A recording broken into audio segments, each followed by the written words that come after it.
Hello po mga kababayan, si Dante Maravilla. So dito tayo po sa ating masayang channel, Laugh Trip nga ni.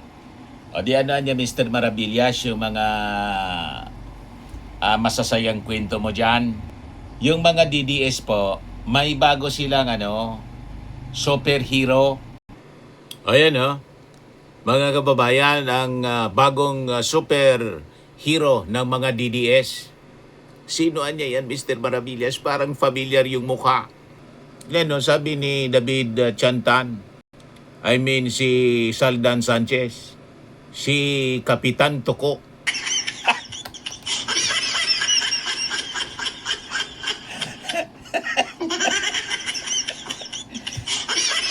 Di ba niya, Mr. Maravillas, yung nakita natin noon sa telebisyon, si Kapitan Ingo. Ito na yung pumalit, mga kababayan. Si Kapitan Tuko.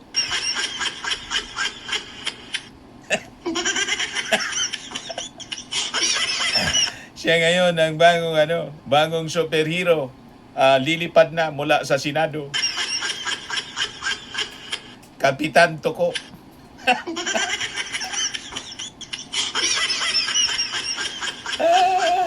Ang tagapagtanggol ni Sara Duterte, Kapitan Tuko.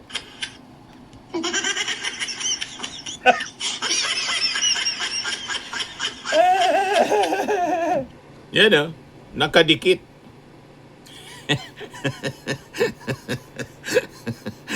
Nakadikit mismo yung tuko sa kanyang dibdib. Kapitan Tuko. Iba kita niya, Mr. Maravillas, yung mata ay parang nagdiliyab. Namumula lang po yung mata kasi hindi siya makatulog. Kasi sabi ni Marcoleta, walang kukurap.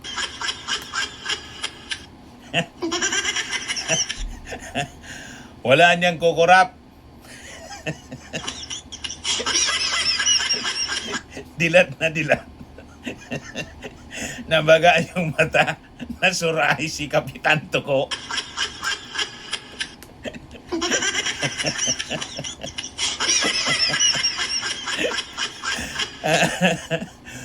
Hindi niya makatulog, dilat na dilat, Mr. Maravillas, kasi inubos yung panahon sa live selling.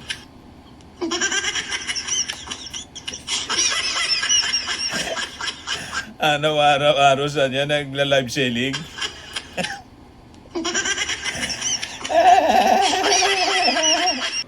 Ito, sabi ni kahapon ni Father Robert Reyes, nakita ko lumuhod si Alan Peter. Tinawagan niya yung mga pastor na i-bless yung kademonyuhan niya.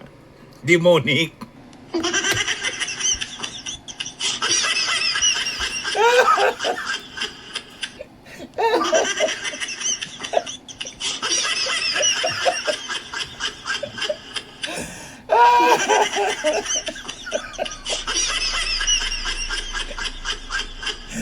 Nakita daw niya si Alan Peter. Tinawag yung mga pastor para i-bless yung kademonyuhan.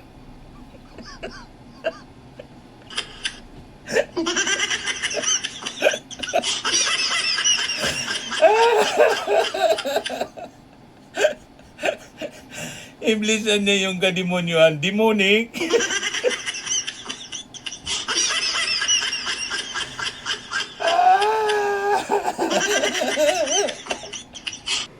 Ito si Alan Peter Cayetano.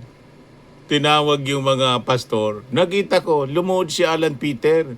Tinawagan niya yung mga pastor na i-bless yung kademonyuhan niya. Demonic.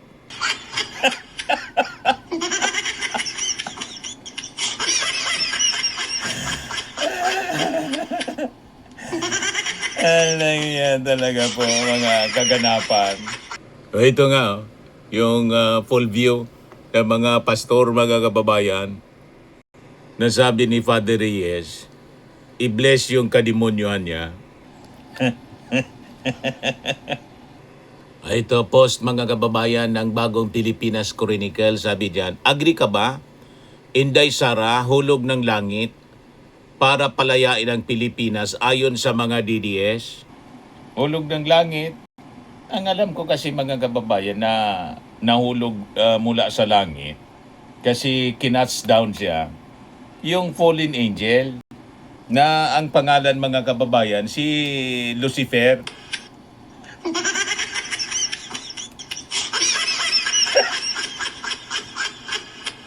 Diba yun ang hulog ng langit mga kababayan? Kinas down na mula sa langit si Lucifer.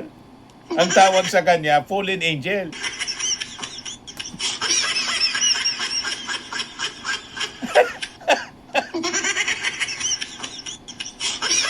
Saktuan niya Mr. Maravilla. Kaya pala niya Mr. Maravillas, sabi ni Father Reyes, yung tagapagtanggol niya, demonic.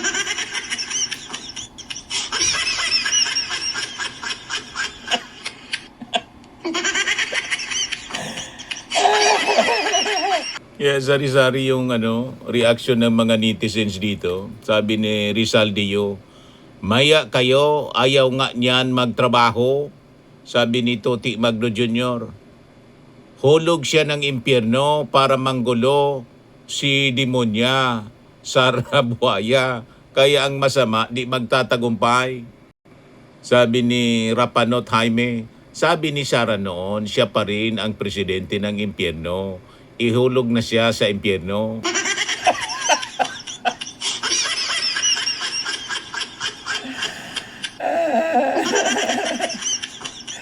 Talaga ito mga netizens, mga kababayan, nakakatuwa. Talagang hulog ng langit daw sabi ng mga DDS. Kaya lang, siyempre, mataas yung langit nang lumagapak mga kababayan si Sara sa lupa mula sa langit, biglang nag-transform. Yan siya Post ito ni Troll Patrol Pilipinas, ang queen ng mga Maleta Boys. Biglang nag-transform po. Gumagapang po sa lupa after na siya mahulog mula sa langit.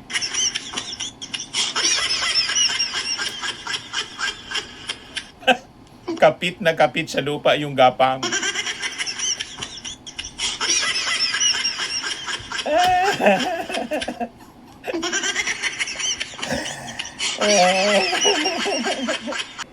Ito si Marcoleta, may sinasabi ngayong Independence Day. Sabi ni Marcoleta, hindi po tayo ganap na malaya dahil nakagapos ang ating kakayahang magsiwalat ng katotohanan. May kalayaan po sa Senado. Si Bato nga nakatakas, nakalaya.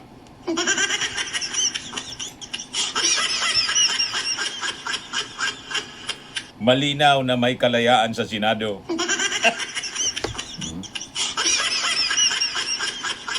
Nakatakas under protective custody ng mga DDS senators. Malayang nakatakas.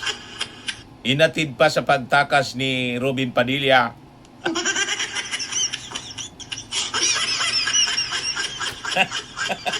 Tama po. Ito. Talagang ito, hindi na makakalaya. Sabi dito, mga hindi makapag-celebrate ng Independence Day.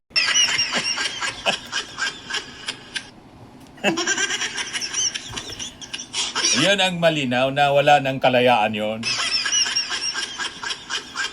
Hindi na participate sa session ng Senado kasi nakakulong na.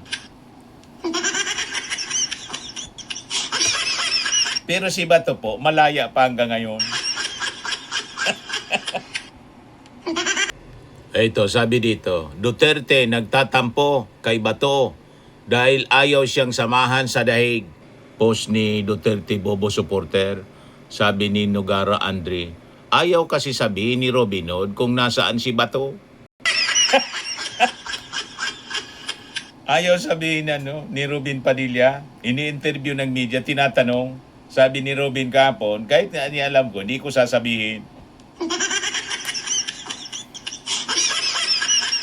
Ayan tuloy, nagtatampo na daw si Digong kasi may promise si Bato, nasasamahan siya. Hindi tinupad yung promise. Nagbago ng isip. Sabi kasi ni Bato, sabi niya ni Tatay Digong, suluhin na lang daw niya.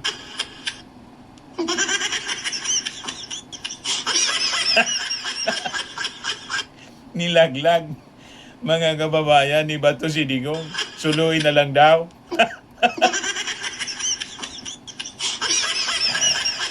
Ay, nako. Ito pa yung isang DDS. Sabi dito, dating Governor Chavit Singson, masaya na nagpakuha ng kanyang mugshot. Yan o. In fairness, sa lahat ng mugshots, kay Gov Chavit Singson lang bumagay. Cuteness overload.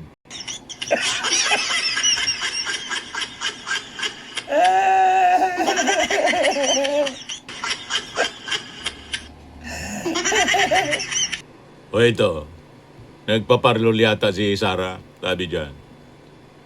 VP Sara Duterte, umaasang manunumpa ngayong araw bilang bagong Pangulo ng Pilipinas.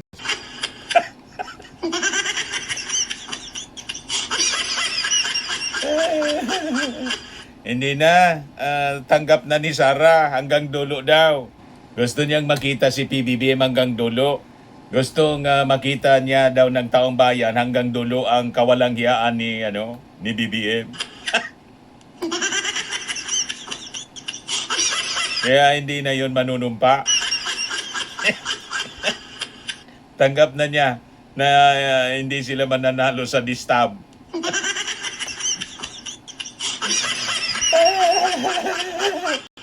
Ito si Sara, may mensahe para sa sarili niya. Sabi niya kanina, every ghost project is a classroom never built.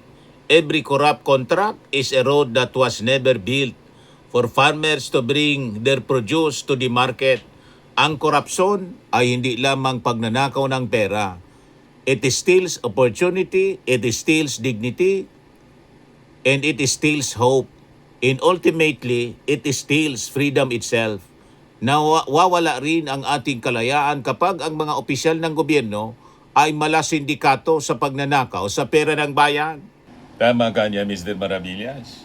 Yung mensahe ni Sara, para yun sa kanyang sarili at sa kanyang tatay.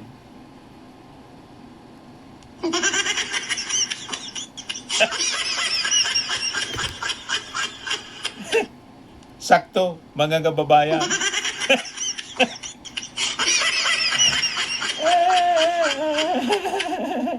Mga reaksyon ng mga netizens. Sabi ni Dong Ondoy, look who's talking. A corrupt lustay. Sabi ni Nini Kabigaw, look who's talking. Sabi ni Eloisa, back to you.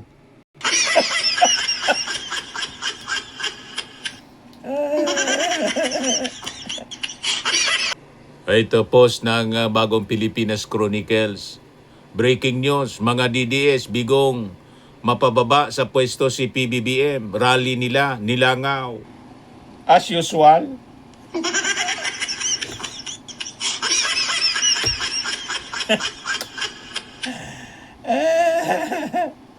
Anyway, yun na lang po mga kababayan.